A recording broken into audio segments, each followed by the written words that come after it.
8Bitdo recently just released their Ultimate 2 controller. And when they reached out to me, they said, hey, would you like to review this? At first I was like, it's just another one of their controllers. I already have the Ultimate 1 controller and I used it sparingly because personally, I like the Pro controller a little bit better. And with PC, I didn't like having to switch my mindset from ABXY to BAYX and then have to switch everything all around. And then I saw it. It has ABXY. It has some additional buttons. It is wireless, some extra features. And I'm like, oh, well, let me give it a try.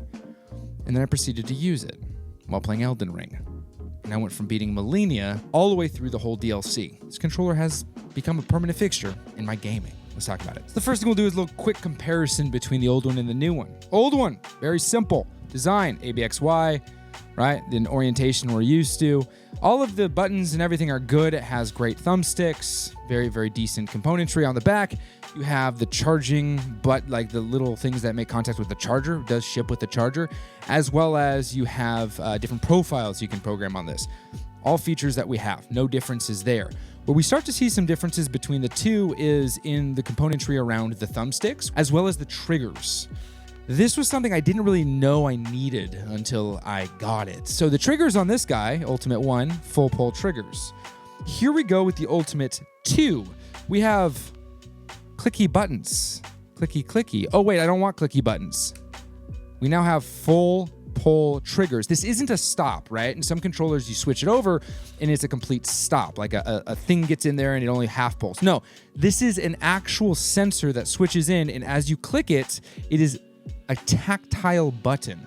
Huge. It does have RGB rings around it, which I'm not a huge fan of. They're kind of fun. When you click the button itself, it lights up fully, or if you switch it over, you can kind of see a progressive light up. Let's see if it'll trigger on here. Get it? Trigger. And then it has additional shoulder buttons. This is where it became so handy in Elden Ring. When I was fighting the bosses, I had programmed my back paddle buttons, the two little buttons on the back, which is present on the 8Bitdo Ultimate Controller 1.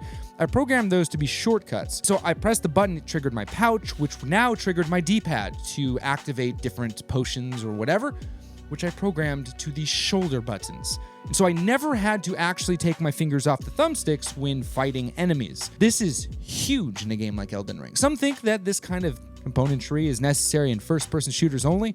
No, it's literally the reason why I was able to do what I did in Elden Ring. I get it. You're like, this is nothing new. Controllers have done this for a while. They have. They absolutely have. This is nothing new. The build quality of this is always good. I mean, 8Bitdo always has great build quality, but this isn't a magical controller. There's nothing magical about these third parties here. Getting close for a second.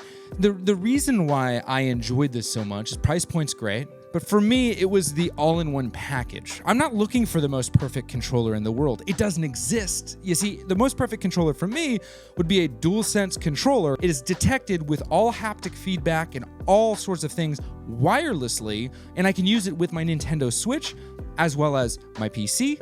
And if I had an Xbox, my Steam Deck, and I wouldn't have to change between modes or settings. It would have just the same latency of one with an adapter. That's the perfect controller for me. It doesn't exist. It doesn't exist. And to each person, this kind of thing doesn't exist. So there's nothing inherently special about this. But the features that it has in it, in tandem, do create something that is quite desirable, right? The rings themselves on the thumbsticks are much smoother because the internal has this additional coating that makes it smoother. Love that. The D-pad is what you've grown to love about 8Bitdo. Extremely good D-pads.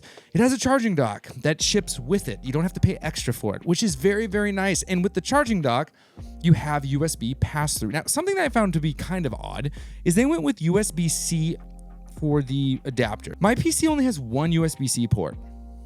Just one. Now, I know that MacBook Pros have 116. My Steam Deck dock doesn't even have that, which is interesting. So what I've done, which is what I think some other people do, is the dock itself you can plug in with USB and it has pass-through. So as long as the USB-C port is plugged into the dock itself, if you plug the dock into your computer to charge it and all that stuff, it also acts as an adapter pass-through. So you can have it that way. That's what I've done. It's great. I like it that way. Now, some of the other features that made this more desirable are the Pro features, which is what the Ultimate side of things have. Now, Pro features aren't unique. They aren't unique at all. They aren't. But what I will say is that pro features can make or break a controller. Whether the paddle placement is janky, it falls out easily. I've had controllers that are that way. Or they're just too cumbersome. There's too many things. Those all can ruin it. This actually has pro features that make sense. I didn't think that adding additional shoulder buttons would be more convenient than having additional back paddle buttons. The back paddle buttons aren't even paddles. They're just clicky, tactile little presses in the inside. I think that as far as back buttons are concerned, this is probably my favorite implementation. But along with that, the additional shoulder buttons allow for me to actually use all of the additional inputs rather than just selecting which two. I mean, I had the Xbox Elite Series 2 controller. It's great, but I didn't use all 4 paddles. I ended up just using 2 because they were so close together. PowerA the same, but their paddles feel a little bit more mushy. There's so many different ways to do this. What I appreciated about this design was those additional shoulder buttons actually are usable. They're not like there that you have to teach yourself. It's intuitive. Intuitive design is massive, and when using controllers like I do, it allows me to feel like I have an equal level of advantage. Someone who uses a keyboard, not mouse and key, because no mouse has precision and all that stuff, but is the keyboard. And the fact that you can dial it in with the Ultimate software, again, this is not new stuff. These aren't things that are like revolutionary. None of this is revolutionary. I'm not going to sensationalize this. Like, it genuinely is not revolutionary. Other companies do this. It's just they do it really, really well. That software can be open on your PC, and you can actually program the controller while you're using it on the fly. I did this. I changed some macros around mid-gameplay. I didn't disconnect, reconnect, anything. I had it open on my PC as I was doing it. The same can be said for using it if you have it on your phone and use the Ultimate software on your phone. All of these things are very, very useful. Now, I will say this, if you are using the Ultimate software on your phone through Bluetooth, you might have some connectivity issues and you're not going to be able to seamlessly do it immediately. But chances are you're not going to hot swap functions on the fly. It's probably not going to be what you want to do. It's actually super inconvenient when you think about it, because you have to like stop playing the game to do this. But you can adjust anything from the responsiveness of the thumbsticks all the way through the button placement and the responsiveness of the triggers and how you're going to be utilizing that. Add macros, turbo features, the whole thing. It's a pro controller. It has pro features. These features, I just don't know if they're ones that you find to be particularly interesting or if you need it. But I'll say that the Ultimate 2 controller does everything that the Ultimate 1 controller does, just better. The one problem that I now have with the Ultimate 2 controller is the glyphs are backwards, which was the very reason why I didn't use the Ultimate 1 controller. You see where the perfect controller doesn't exist kind of thing comes in? Here's the deal.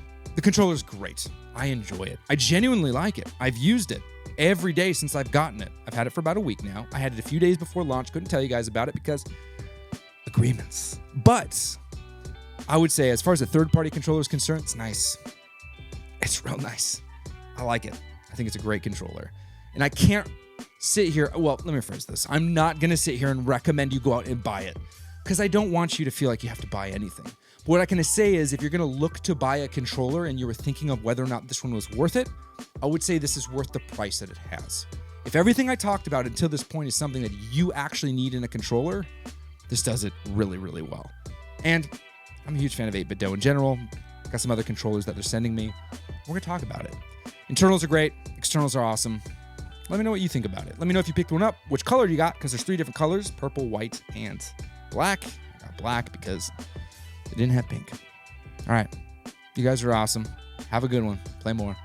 Be kind. See ya.